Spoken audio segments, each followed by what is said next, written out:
14 years of unlearning. What's the new normal? Trying to adapt to society that's unfamiliar to you. You know, in prison, a lot of niggas to be dealing with harboring a lot of resentment and anger, especially towards authority figures and law enforcement.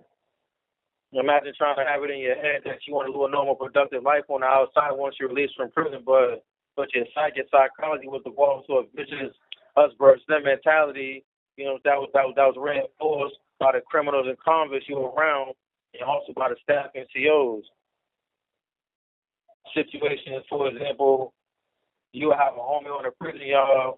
He dealing with his own mental problems, like some dealing with the outside world, like family and loved ones, or bring out from the justice system in the hand he was dealt. You know, of course, you got a lot of niggas in there doing a lot of time. Niggas running around mad and upset for real. Like my man Smith from Baltimore said, when he got his time, he was mad at the world. And niggas like him, they taking out on whoever, whatever. Niggas that kirk out on police, back on their ass every day. Like they knowing, administration ain't knowing they bought the inmate so he gonna cut their ass out. Some niggas, they definitely don't have to play with. It's all they tackle what they gonna do to a CO or whoever. As soon as they come off the bus, because the warden, as soon as they come off the bus, the warden and the captain, they gonna talk to them like, hey man, like, you have a problem with any of my staff, just let me know. And some dudes, they ain't gonna take it that far, but they gonna give administration hell all day, every day, whenever the move strike their ass. The CO, they do some bullshit and get petty as fuck. You know what I'm saying? Shake down all his homie cells. Everybody on that yard from Boston or whoever, right? They get themselves shaken down and started trying to pit homies against that one individual that's giving them all the problems and shit. You know what I'm saying? When it's lockdown time, all the inmates supposed to return to their cells to be locked in behind the door. Some niggas admit they do on purpose. You know what I'm saying? Whatever, but seals a search all his homie cells for that. They use it as a tactic to get homies to control their homie or right? Well, I done seen seals be beefing with me and come inside the cell and take all my celly's commissary and shit, little extra twos and pews he accumulated to get my celly to do something to me. And I done seen this too. I done seen this too on the Husband them scale, right? I remember one time in Big Sandy, 2016, they found 2 knives inside my cell during the shakedown. Other time, like niggas that had a knife on them, but when the gym go on lockdown for whatever various reasons, niggas already know that they're going to do a full master shakedown or like a light go on your cell looking around, not really going hard shakedown, you know, if that makes sense, right? But sometimes you'll get a break and they don't even do nothing at all. Like just niggas going back and forth to the shower like without staff going to their cell to search. I can't remember what we was on lockdown for, but like a day or two ago they had this cell rotation. We go on lockdown. They take me and my celly to the showers. They come out our cell holding 2 knives, talking about who's taking the blame or whatever, right? These 2 knives, though, they ain't none of our knives. Boston, we a small car, mostly on any yard. And on that unit in Big Sandy, A2 unit, it was about 6 of us total. We cut knives off the bunks in the locker. We taking turns on some looking out for the COs doing rounds. You don't want to get caught cutting a knife in the bunk or the locker. We know what our finished product look like. You know what I'm saying? What the finished product look like after we sharpen them to a point. You know what I'm saying? Like we look at it like these ain't our knives. Like these are the knives that we cut. They for the car. You know what I'm saying? These for the homies that's on the A2 unit in Big Sandy. You know what I'm saying? But like I said, we know what they look like, and these ain't them. We end up going to the whole solitary confinement. Me and my celly. We go in front of DHO. He do what he do, taking good time, whatever restrictions behind getting caught with knives. They charging niggas $200 on top of everything back, and they charging niggas $200 for cutting up the bunks in the lockers. When we come out, niggas that I fucks with, they telling me like they lie, like I should have took the fall for the knives. See how both me and my celly ended up getting jammed up bad with sanctions all behind them 2 knives. I ain't gonna lie, I'm telling niggas right back, like how's I supposed to take the blame? I'm the one that's forcing it and putting inside niggas' heads that we need to be cutting knives at a high rate and accumulating more than the ones we have. I mean, I'm one of the aggressive homies that's checking paperwork on heavy gold time and ain't doing no faking. I'm the nigga capable of holding down cells when homies going back and forth to the hole, you know, because in the feds, niggas be plotting on cells, which is also called real estate. A cell inside the feds is also called real estate. Like motherfuckers be claiming cells, individual cars, or claim cells on whatever unit they on. You know what I'm saying? DC niggas, Bloods, Crips, the South, Midwest, Mexican, Boston, Tri-State, whatever car they in, you know what I'm saying, they have only a certain amount of sales depending on niggas claiming them. You know what I'm saying? A lot of times niggas living inside the cells, inside these same cells, it'd be, you know, probably two Bloods or two California West Coast homies or two Boston homies. And then let's say I'm in a different cell in that same unit, living with another Boston homie.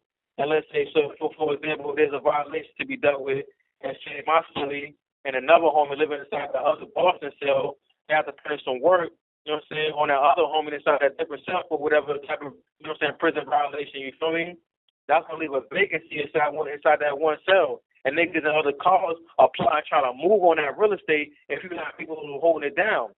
Niggas inside them other cars, they're going to have to see that in you. You know what I'm saying? Respect you enough not to even do it, period. You know what I'm saying? So niggas gonna say, yeah, you're a more aggressive nigga than he is talking about my city, right? And that's why I should have took it. You know what I'm saying? They saying to me that you don't never let them people, administration get up on niggas like that with a both of y'all going down and they getting good time and all that about us. Okay, so I had to say that, you know, even though around you are put it in your head early on or during the bid that it's a us versus them mentality we have. You know what I'm saying? But how do you address that? How does that get checked? Is there even enough time to? Do you even recognize that it was growing inside you? You get out, and now you're interacting with authority figures that's slightly aggressive.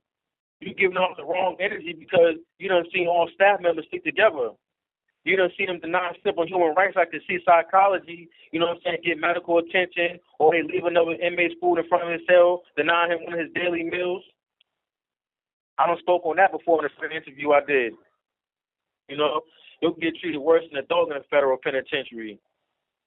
Another thing I spoke on in a separate interview I did, I'm not sure if the masses caught it, but I spoke on a reality that before the age of 25, when I committed federal felony act of armed bank robbery, discharging a firearm, commission of a crime of violence, possession of firearm and ammunition, my mind was not fully developed. Young niggas is going to the system and their brains is still like sponges and clay. They soaking up all this hate and being molded to react towards authority figures with hate because the dudes they're around carrying around so much hate. They looking at weakness to be exploited. Niggas is getting released from prison and they carry around this humongous hate and lightweight defeat because like you know it's a change in you. The people, your family, your loved ones, they telling you there's a change in you and you know there's no going back.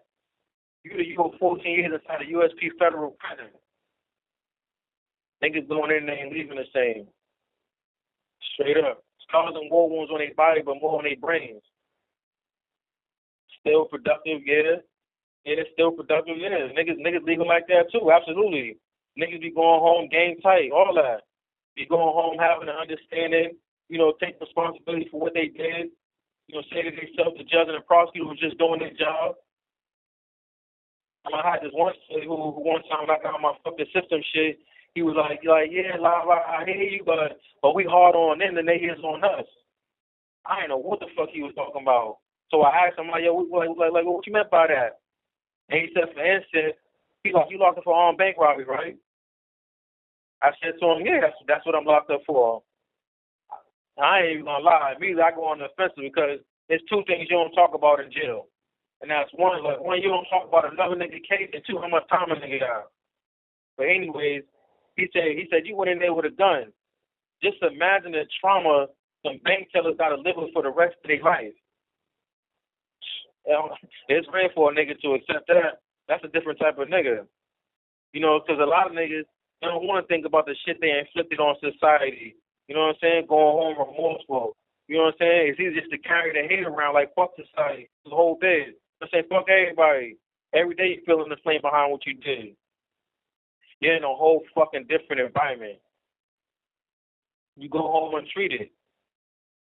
You didn't stop by police. They know it. They know when you release on me. I posted it on my Instagram. When I get out, I'm on state probation. My state PO telling me I'm high risk. I'm also on federal probation. My fed PO telling me I'm high risk. They sick of me. I'm posting on my Instagram too. Stadies on my linear. Stadies on my line, man. Look, first time less than a week home, driving up Dudley Street. about to link with my people. It's one of my family members and shit, right? Get pulled over for nothing. I tell him I ain't got no license, all that. Undercover D, start pulling up, super D. You see, I got a warrant for 14 years ago. I'm telling him, I'm going straighten them. I'm going to straighten them out. I've just been doing some running around, doing other things to get my life back on track. They're like, I hear you. The shit that's popping up in the computers is old from 14 years ago. But they like the dude that pulled me over. He on bullshit, talking about he got to do his job because warrants in the computer system. I get booked. Two court days later, all that shit get dropped. All that shit get thrown out. Warrants, anything. Another time, driving up Harvard Street. It's probably 2 in the afternoon. Stadies get behind me, pull me over, talking about my lights is out. It's bright as shit outside. No school buses, no kids getting out of school, none of that. Another time, my Fed PO was scheduled to do a home visit. At the last minute, she switched locations downtown somewhere. She like, yeah, whatever I want to meet at. So I'm on some side street downtown Boston. Of course, Stadies pull up and park. She pull up a few minutes after. We both get out talking. We talking about probation shit. And Stadies pull off. Being real work from around the hood, you know what I'm saying, from around my way, right? We on the highway. She rounds the New Bedford Fall River that way. Stadies pull us over, tow the car. Me and my people is N1 on the highway early morning. Stadies pull me over again, tow the car again. Talk about my permit was expired. I'm showing them in my phone I got a road test scheduled next week. That don't matter to them. I get a letter in the mail to a pen Waltham court. I ain't even go to that shit. Look, every street, Dorchester, it's cold as fuck outside. They pulled me and my daughter's mother out the car. I got the permit for them this time too. These fucking goof troops talking about it's not a driver's permit, but a passenger's permit. I said, yo, so you trying to tell me that the registry of motor vehicles is making niggas pay for permits to sit in the passenger seat? The fuck out of here. I swear they be coming from out of nowhere. Disappearing. I be driving. I look in my mirrors. They right behind me. Molina Cass Boulevard and Roxbury one day. Coming from out of Millwood, right? As soon as I pull out of Millwood, as soon as I drive out of Millwood, they pull me up. We're talking about I was on my phone. The rotary in South Boston, that rotary coming from JFK Station Way. Right? They jump behind niggas. They following me. I take a left down a little side street, then another left into the gas station over there. This motherfucker drive all the way down the street. My daughter going to the gas station to get something to drink before dropping off at her job where she worked. Niggas stayed all the way around the block and pull right into the gas station. But that shit ain't nothing. That shit ain't nothing though. I'm talking about they don't even try to hide it. We see them coming from Four Corners all the way through the hood on Washington Street towards Commerce Square. They falling behind a nigga. I pull a little fast on them and pull right to KFC, go around the park and walk inside. These bum ass niggas, man, they drove down Washington Street towards Dorchester Courthouse somewhere and then turned around. I know they was on me, so of course I was waiting on them, right? And sure enough, they come driving down the opposite way, going back towards Four Corners. But they got the window rolled down and both of them breaking their neck, looking hard as shit, trying to see if I was in there really buying something from KFC or if I just got low on they bum ass, right? Before I got out the fence, niggas is telling me though. Niggas is telling me like, yo, my peer gonna ask for my cell phone number. You know what I'm saying? For me to just keep that whole cell phone always at the crib inside the safe or something. Like, don't even never bring that shit out. And my mother not to see why. Like trouble popping up everywhere I'm at. Niggas around me, my people, they telling me like, yo, something not right. Something is up. Everybody telling me that they got pulled over maybe twice in a 10-year span. Me, they pulling me over, stopping me left around the street for dumb shit. Niggas saying to you that, yo, they probably was some bank getting robbed, and they got you on the investigation that you don't know about. Let that be the reason, right? No. Nigga, they create these interactions, homie, on dead dogs. Nigga, you a fool if you think they won't do it to you. Nigga, I'm fucked up. I got unspecified trauma, right? Stress-related disorder, unspecified. Generalized anxiety disorder, antisocial personality disorder, major depressive disorder, right? They talk about giving me a big-ass, stupid fucking check.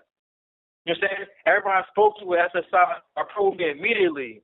Nigga, I'm the nigga niggas like me is the ones Black Lives Matter, you know what I'm saying, be having to get behind. You know what I'm saying? The nigga that's fresh from out of prison, dealing with mental health issues, and police pull up and get crazy, right? And the situation get critical. You know? You know what I'm saying? 12 days waiting on it when they pull me over, pull me out the car like they be doing. I get fed up with that shit and put my hands on them with this more than high speed chase. Corners, speed bumps, all that dumbass shit. And I'm always looking police dead in their eyes, letting them know I ain't scared of them. You know what I'm saying? I ain't address them like that. I don't never address them niggas like the average pedestrian, homie. You know what I'm saying? Because they falsify shit on you. You know what I'm saying? I don't respect them. They falsify shit on you all day. You know what I'm saying? So this some shit straight out of book. This some shit straight out of book. A superior officer will give out an order to go after someone. They need a case on a specific person. But if the dude they talking about is not breaking the law, then they have to get creative. The laws ain't nothing but a legal tool to remove undesirable niggas from the hood with informal efforts to preserve order, you know what I'm saying, and the streets have failed. They already know you in the town. If you're an impact player, they know when you touch down in the city. When state police pull you over, they're born in the system will call you in. You know what I'm saying? And the last time you got pulled over. Left. In federal prison, nobody's telling you this. Yeah, they got anger management booklets, but them booklets don't tell you about how the system will be trying to deliberately aggravate your progress. And people are probably like, oh, just do the right thing all the time and obey the laws, and it won't be nothing to worry about. But nigga, it's harassment, racial profiling, which is illegal. You know what I'm saying? They harassing you that's been on some level stripped of their sanity. I ain't have to do no faking. I didn't have to do no faking. 14 years inside federal prison, I'm on the phone with SSI, and they telling me I qualify for me telling them my story, gang. You know what I'm saying? I done been on prison yards.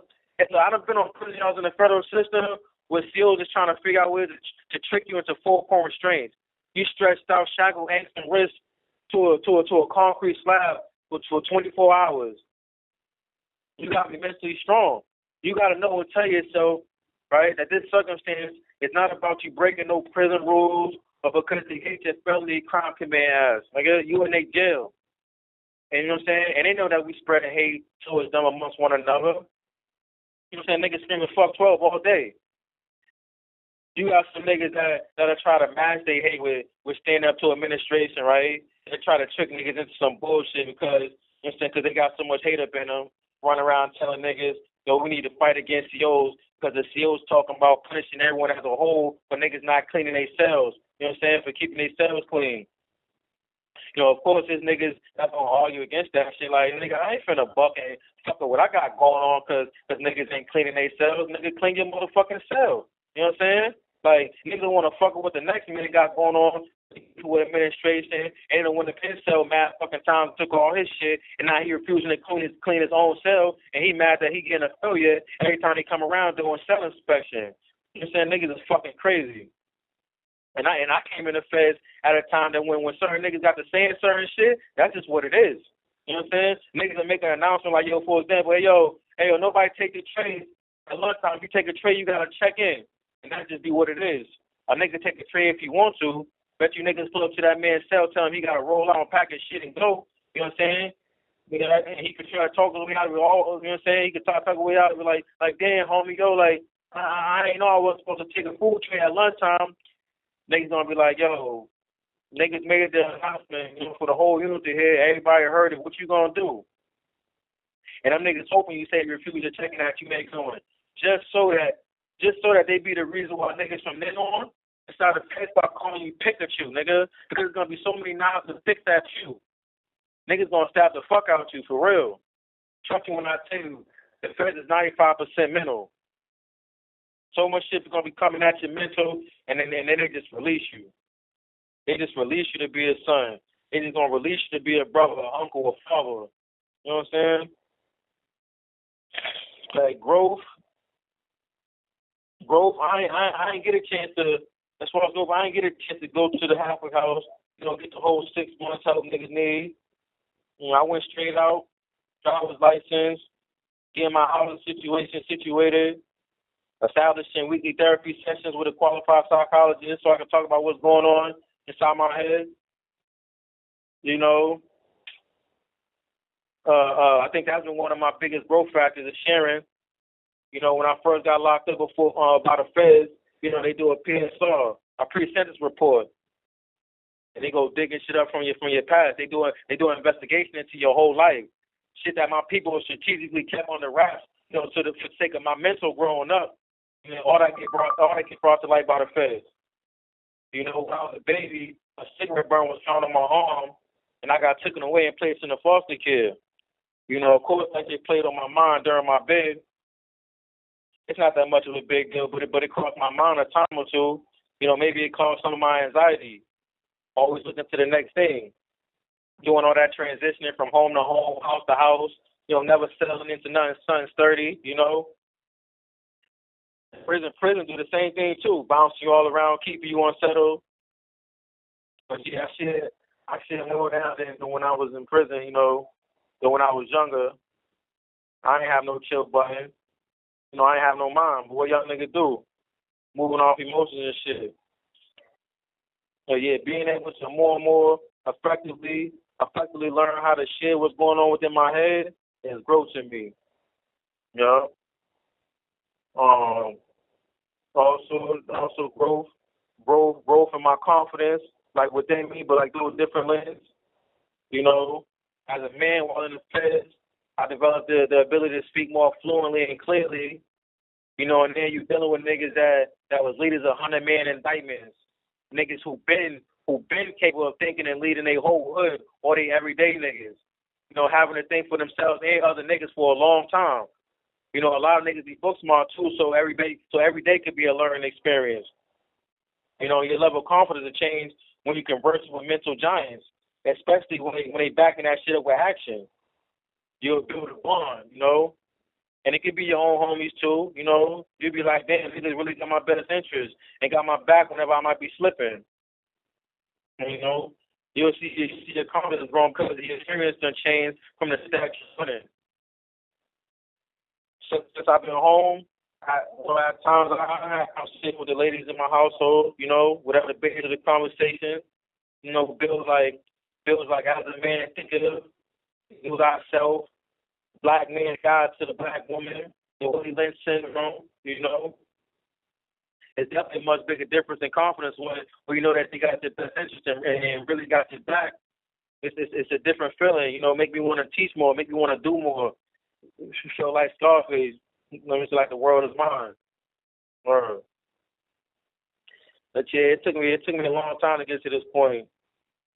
I had ups and downs. I had ups and downs when it came to knowing how to be the man of my household. You know what my role and job is, what my purpose is. Coming to the realization that my household is first, and that I must let go of certain things and people straight up.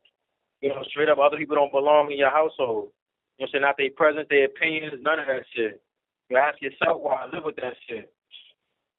You know, we live in an era where you have to question people's genuineness. You know, the one thing that remains constant is what you establish in you and what you establish in your household. And I'm not saying that nobody else on this planet, you know what I'm saying, don't matter, but you know what I'm saying, but most people could be a distraction. You know, this one homie I was around, right? He had 6 life sentences, right? He got introduced to a female on the outside. He called her on the phone, mailing her letters to her, you know, mailing letters to her and shit. He sent her money from out his inmate account, talking about he's trying to help her out. He called his sister too. He trying to get her to do certain errands for him, right? She told him one day that he put himself there. I thought that was a fucking thing to say, right? But he listened to this other nigga about meditation and full body stretches and shit. His father, whenever he reached out to call his father would keep telling him that maybe he should just turn to God. I done heard too many niggas say that only God can change your life. You know, who else better knows your story? Nigga, my side of the story, May 4, 2025. First, I'm gonna give y'all the exact same story, word for word from the police report. This them creating some shit out of thin air at its finest. So at about 5:38 p.m. on Sunday, 5/4/2025, officers right while assigned to the scene, conducted a Sunday stop at Blue Hill Ave and Fairway Street. that resulted in the arrest of Anthony Hamilton for firearm-related offenses. Officers were operating marked Boston Police Cruiser 5024 with officer in the driver's seat and officer whatever in the passenger seat. Officers were on directed patrol. Directed patrol in Mattapan Square as a response to numerous community complaints that District 3 has received in recent months regarding disturbances, public drinking, assaults, and drug dealing in the area, as well as a person with firearm calls, specifically in the areas of Mattapan House of Pizza, 6031 Blue Hill Ave, as well as a 500 block of River Street, right? On the majority of these calls, officers encounter numerous individuals on a regular basis and are familiar with them. Officers are also aware of the recent uptick in firearm violence and firearm arrests in the immediate area over the most recent weeks. These incidents include, but not are limited to, shit on River Street, a firearm arrest, another day on 5/2/2025, River Street firearm arrest, 5/1/2025, River Street firearm arrest, 4/10/2025, Blue Hill Ave firearm arrest, right? Officers were traveling outbound on Blue Hill Ave towards Fairway Street when they observed an unknown individual later identified as suspect Anthony Hamilton wearing a red baseball bench jersey, carrying a black fanny pack across his chest. Officers continued traveling on Blue Hill Ave when they observed the suspect take a right onto Fairway Street. As officers continued onto Fairway Street, they now observed the suspect grab an unsuspecting female unable to be identified with his right hand on the buttock as she passed by and continued walking down Fairway Street. Right? Officers observed an unidentified female immediately turned back in extreme shock towards the suspect as she was continuing walking towards Blue Hill Ave, now in a hurry pace, to evade the suspect. Officers immediately exited the department cruiser in order to investigate the underwater testing they now have both observed. Officers now outside the cruiser attempted to converse with the suspect, asking what had just occurred.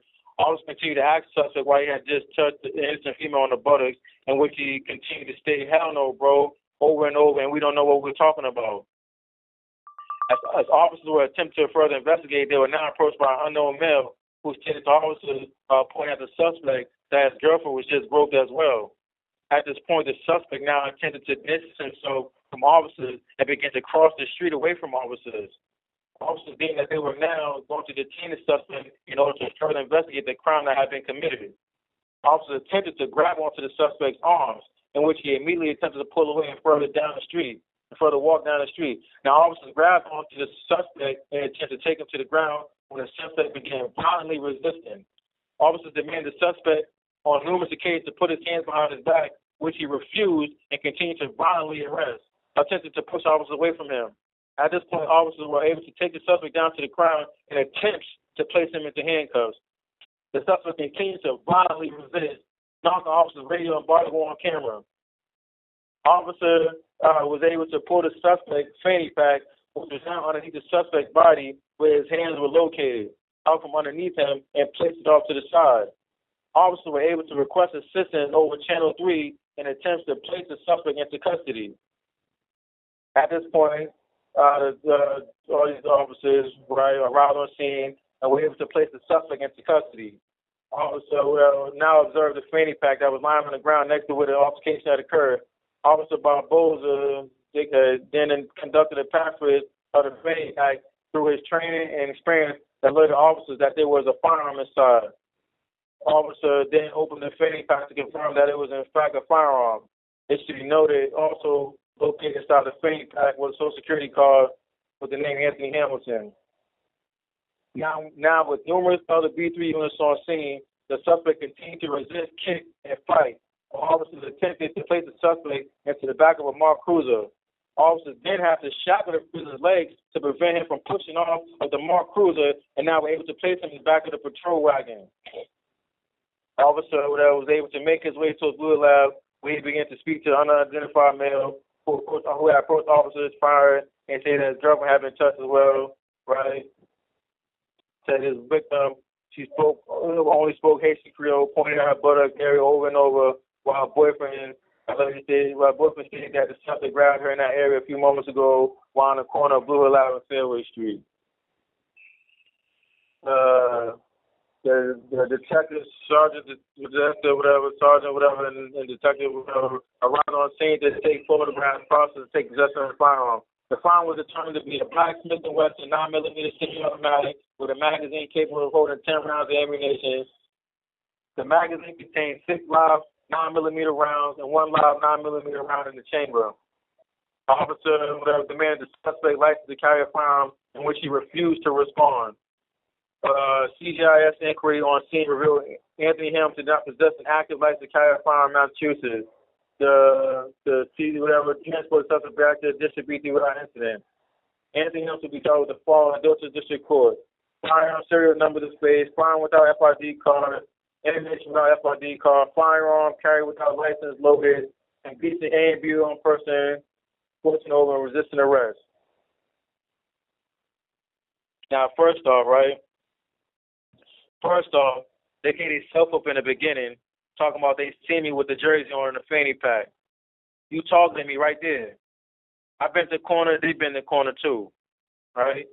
I'm on the sidewalk walking on Fairway Street. They pull up beside me. They driving like my spidey senses go off.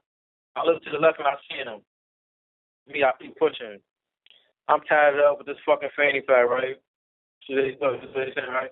The only thing going through their mind is how to separate me from this fanny pack. The nigga lied too, saying he started the conversation with me when he hit the cruiser. Nah, he was yelling at me from the passenger seat out the cruiser way before. Asking me about if I assaulted someone. I'm like, fuck out of here, nigga. Fuck is you talking about? I don't know what the fuck y'all talking about, right? And I ain't got no cut cards for them. They listening, right? They like, oh, he one of those. And pull right over to the curb, whoop, right? Asked me if I got ID. I did my driver's license. I know I ain't do shit. And that this shit some bullshit. Plus, I know the law a little bit from other gun cases I had in the past. As soon as you run or throw that shit, you automatically give up a lot of your rights, right?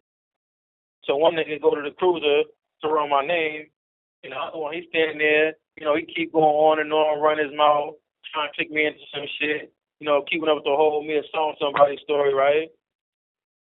I'm like, yo, know what? Y'all can keep that driver's license. I'm about to keep it pushing. As soon as I go to step off, he's seen his whole plan for the fanny pack slipping away. So the nigga grabbed me. Nigga. This shit happened so fast, I gave their ass hell out there. It's a broad daylight, people out there watching, mad other cruisers pulling up, right? Mind you, none of my charges are assault and battery on police, show for none of that. They just weak as fuck. I'm all shoulder and leg work. I'm fighting these niggas like I was back inside the feds and they the move team inside solitary confinement somewhere. Look, they get me on the ground. It's like 6 of them on me. They gotta do a whole push-up with them on my back. They panic like, oh shit. Shit time over with. You can see their whole energy turn to noise. They get me up, right? They trying to put me in the back of the cruiser. I'm not going. Nigga, they had both the back seat of the cruiser, both of the back seat of the cruiser doors open. As soon as they think they got my legs and feet aside on one side, they gonna jump into the other side, beasting, nigga. My head and shoulders hanging out the door, right? I'm doing this shit back and forth. You know what I'm saying? As soon as they got my head and my shoulders in, they gonna jump into the other side. My legs and feet hanging out the other side.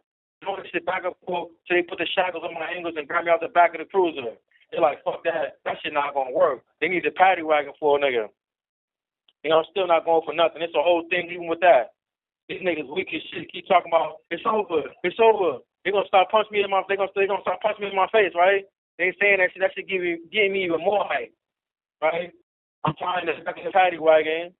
The only way they got me after all that was because in the back of the paddy wagon, they got these seatbelts, right? They spun me around by the shackles around my ankles and shit and looped the seatbelt shit through the shackles and locked me in.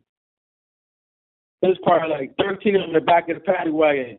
They crouched down with their arms stretched out, like they was on defensive mode against the Hulk, nigga. Right? One of them, he good. He ain't going nowhere. You know what I'm saying? Now they got the shackles with the seatbelt, you know what I'm saying, with the seatbelt, right? So for a second though, they was still standing there like not knowing if I was gonna try some other shit next. They looking like this nigga different, scared as fuck for real. Them niggas weak as shit. The whole B3 police station. That's definitely who was all out there that day. The whole B3 police station, nigga, weak as fuck, nigga. Man, shit was some bullshit though. No victims, no witness identification, none of that shit. They just trying to put a nigga in jail, I mean. You have 1 minute left. The worst crazy experiences in federal prison, right? It's a lot of money. It's a lot of money in federal prison, in the federal prison system. If you on your shit and you a nigga that really like money and you a grind for yours, you got a little brain and know how to make some shit get to who you need to get it to and make that shit double and triple up, double and triple up for real. Yeah, big bands, life changing money. So I fuck with my brother Lucky, right, from Brooklyn. Right, he got the pay. My bro got the sack. You know what I mean? He had that shit in a vicious chokehold. A stripper Suboxone going for $100. He getting $900 a month religiously. Shaking that shit to the Mexicans for 45 bands. Cages and K2, all that. And bro showing love, dropping that showing niggas touching my soul. You know what I'm saying? Because he like to see other niggas get money too. Right? One day, this nigga is come off the bus on the yard, right? This nigga is like fucking with transvestites. Other niggas that go that way. He say to the homies that he not on homie time, but he asking because niggas allow him to sit at the table in the chow hall until he go to commissary, buy his little food, and then he gonna fall back. He not gonna be looking for niggas to extend that courtesy no more. At this point, 2 homies already done beat the nigga up behind his sexuality and shit. He a wild nigga. You know what I'm saying? Type of nigga try to pull some shit like bring one of them transvestites to the chow hall, right? And think he about to have him and the transvestite sitting down at the homie table. Nigga, breath out, right? So I say some shit like, yo, man, like, yo, niggas say some shit like, yo, man, she ain't got nowhere to sit in the chow hall, right? Like niggas supposed to give a fuck. And only, of course, this the USP, and dudes supposed to be, held to a certain standard. Niggas is supposed to be, homophobic, right? Right? Because of that mentality, right? I get fed up one day because again, this the USP, right? And we constantly going on lockdowns, and this nigga keep trying to come to the tables and eat when they eat up all his commissary during lockdown. Now listen, right? These tables in the chow hall is supposed to be reserved for niggas that's on homie time. Niggas that made that decision that first day coming off the bus. Niggas that have made that decision to possibly lose their life behind which law. You know what I'm saying? It's Boston, the whole New England, right? New York, New Jersey, Connecticut, Pennsylvania, Delaware, Rhode Island, Dominican homies, right? We all together moving as one. Like, this nigga made a choice saying he not with none of that. Like, he just want to have sex with other men. You know what I'm saying? Niggas, homies at this table, we're not supposed to jack no shit like that in the federal prison system, right? So I say something to my brother Lucky, you know what I'm saying, that I'm about to take this nigga out, right? I ain't gonna lie to. Plus I was in my bag because one of the New Jersey homies that was on the yard, that was on Muslim time and on the same unit with the nigga, said that boy gonna say to him one day that I don't fuck with him because I'm on some geographical shit, right? But I fuck with all the homies. Even to this day, some of my social relationships I got is with niggas from other states outside of Boston, Massachusetts. You heard, like niggas that we really call each other brother when you know what I'm saying? Like we really call each other brother right now to this day. You feel me? Like when I'm on a unit or on the yard, I'm drinking, smoking, partying, bullshit with damn near every nigga that's rolling with me on homie time. You feel me? Like I just ain't fuck with that nigga. My bro Lucky told me like you leave that shit alone, like fuck that nigga, he ain't worth it. You know what I'm saying? Niggas getting too much money. You know what I'm saying? I ended up leaving that shit alone. But that was a crazy experience to me, because I had the opportunity to see how easy I was willing to involve myself in some bullshit ass jail politics. A different time though, I ain't let a nigga get away so easy. Nope. Right?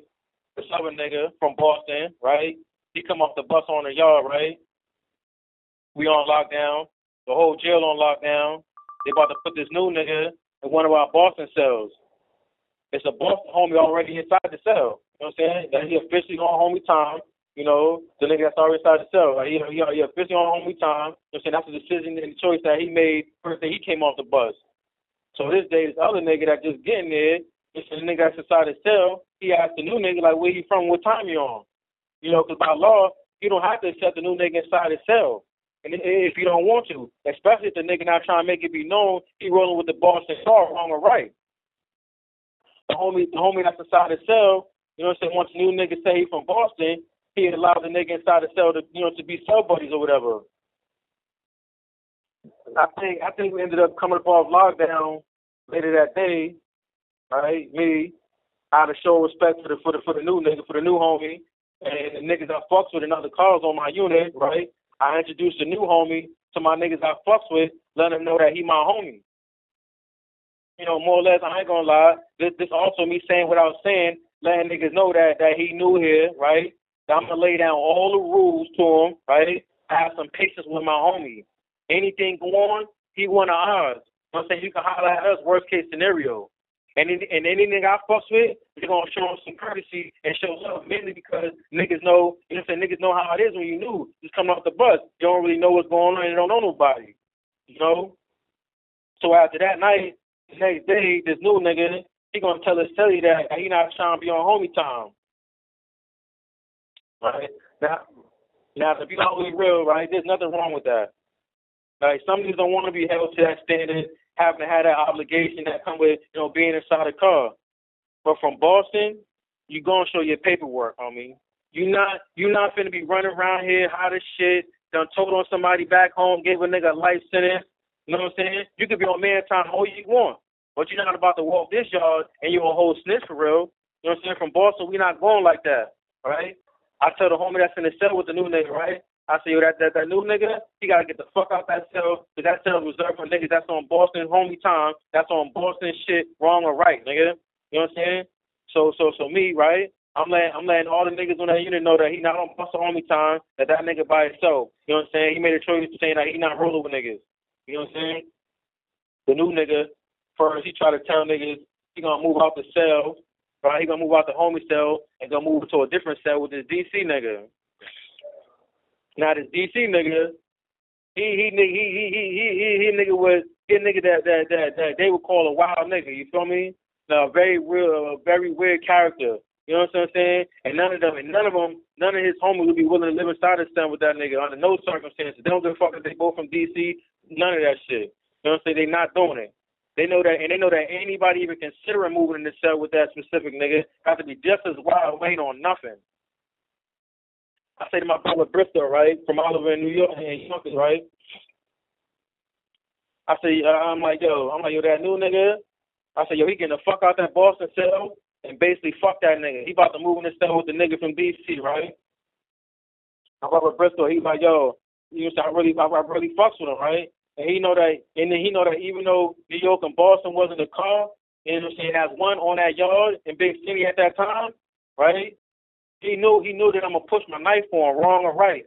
And same with him. You know what I'm saying? We gonna have to deal with the homies in the car, you know what I'm saying, about whatever consequences that come with doing some shit like that, like stabbing another nigga just because some bone that me, you know what I'm saying, Bristol has, you know what I'm saying? Like, that's just our understanding, right? And because of that, he's like, nah, like, yo, don't let him do that. Like, don't let him move inside that cell with that nigga, because he like, you're not gonna be cool with it if them DC niggas go violate that nigga and take all this shit, right? He said, that nigga's still from Boston. You saying fuck him, but you're gonna feel some type of way. And if you do something, it's gonna create a bigger problem, and that nigga not worth it, yo. My brother Briscoe, right? He one of the niggas that I met that I know got my best interest. It ain't know that he trying to duck, right? It's just common sense.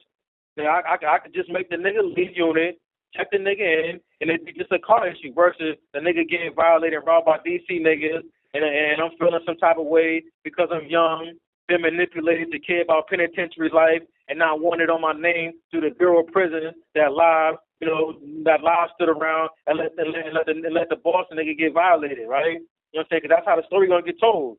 You know what I'm saying? And I done heard stories of homies still holding down other homies that they not on homie time, but they paperwork straight. And just the fact that we all from Boston, you know what I'm saying? Regardless, like this how Boston niggas giving it up.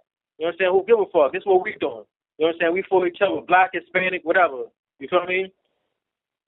Don't you know, nigga, on my mother, right? May God snap the breath out my daughter's lungs, right now. Word spreads so fast in prison. Word spreads fast, especially on that unit. Because of course the DC niggas, right? They catch wind that the new Boston nigga about to move in with the wild nigga from out their way. Now remember, it's DC real estate. So even though the one nigga in there already, the DC car, they gonna make sure some understanding that the DC nigga, the one that's already inside the cell, if he go to the hole or get transferred or whatever, that the new nigga moving in that cell don't ever think it's his cell. And if need be, they hit the eject button on that nigga faster than he could blink. This is penitentiary law when it comes to that real estate. But tell me why a nigga from DC, right? Young church up niggas, I fuck with him. I fuck with him every day. He party with niggas like me in Bristol every day, Big Sandy, right? He my nigga. So I told him too. You know what I'm saying? That dude was on homie time. And then I doubled back and told my DC nigga that, fuck that nigga, right? My nigga pulled right up on me, right? He like, yo, that nigga about to move in his cell with so and so. I'm like, supposedly, that's what them niggas think about to happen, right? I said, but I'm like that new nigga weird as shit. You know what I'm saying? My man, he gonna say, oh yeah. I'm like, yeah. He like, fuck it. Let me book him, right? Like, let him rob the nigga. My nigga from DC on all bullshit. Best believe he already got a team of his homies that they gonna violate this nigga, take all his shit, and probably stab the fuck out of him, and all I had to do was get a green light. I told my man, like, nah, that nigga up out of here, right? It's deeper than that, though, too, though. It's deeper than that. Rewind, right? The first night, the new nigga in the cell, right? He telling a homie that was there already about some CIA shit. Talking about he worked for the CIA. The new nigga saying that he talking about he worked for the CIA, right? On my word, on dead tone, he say this, right? I told that nigga, because I see he a little thrown out, right? That, yo, I don't know what that shit you talking about, right? But you better not ever repeat that shit again. He like, all right. Later on, I'm about to run upstairs to my cell. I'm about to run up the stairs to my cell real quick, and I see him over by the CO office in front of the door. The CO get up from out the seat from behind the desk where he was sitting. He start walking towards the office door, and he like trying to close it and step out, forcing the new nigga to back up and get out the way. Right? I watched the whole shit. I could see the look on the CO face, right? Like he's super weirded out by the shit that the new nigga saying to him. Off rip, I say to myself, this nigga over here talking that CIA shit again, right? I walk down the stairs, tell the nigga like, yo, come here, yo. Direct him, like, tell him to come up the stairs and shit. We get upstairs. I don't even ask the nigga nothing. I start going in on him like, yo, what the fuck I told you about that shit? I'm mad as fuck because I'm saying they gonna have to fuck this nigga around. He gonna jack more of my time off. You know what I'm saying? I'm ready though. I'm gonna have to stab this big ass nigga, right? The homies on the unit, they the ones came up with this nigga not checking in, you know what I'm saying, and let him get the fuck on and move inside the cell with the DC nigga, right?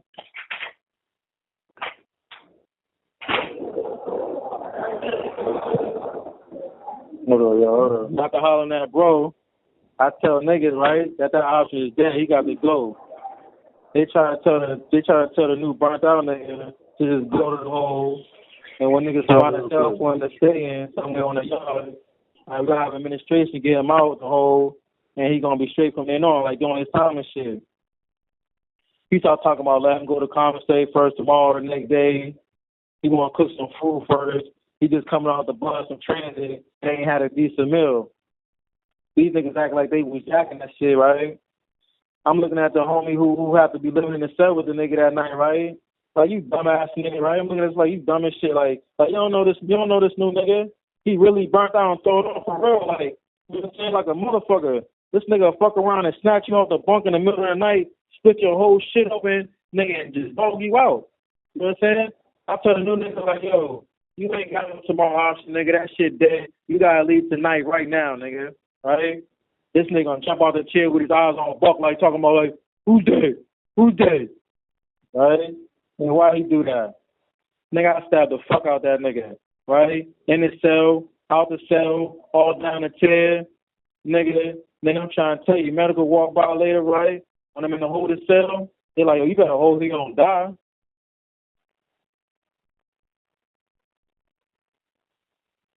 Yeah, man. You know, shout out to those on lockdown, going through the struggle.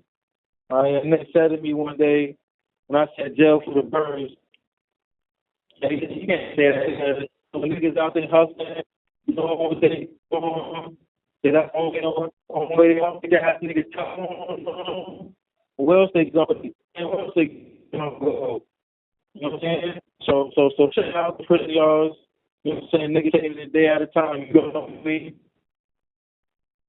Shout out to the family and loved ones of the whole who experienced lethality and the other hand of justice. You know what I'm saying? Just sort of like your fall count, you know? That's what you need in school count.